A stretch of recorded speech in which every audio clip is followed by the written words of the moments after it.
Këngëtari i njohur Erik Lloshi teksa fliste për ndarjen nga jeta e artistit të njohur Shpat Kasapi, ka rrëfyer se në një intervistë së fundme në një podcast ka treguar një situatë të pakëndshme që ka përjetuar pas ndarjes nga jeta të mikut të tij, Shpat Kasapit, duke u shprehur i revoltuar ndaj disa reagimeve që i kanë konsideruar të shëmtuara dhe mungesë totale ndjeshmërie.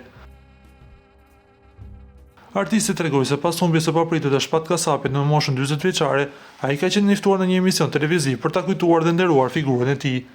Gjatë asaj dalje e emocione kishte pushtuar dhe nuk ishte mundur t'i frenonte lotot, por ajo që ka indignuar më shumë artistin ka ndodhur pas kamerave.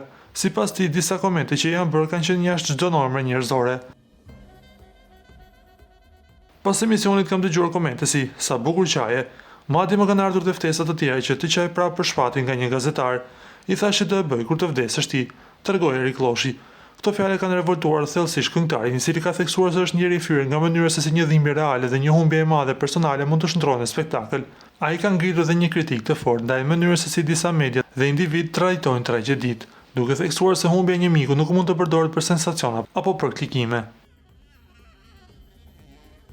Ju lutem klikoni tek butoni subscribe për të marrë të rejat më të fundit nga showbizi shqiptar.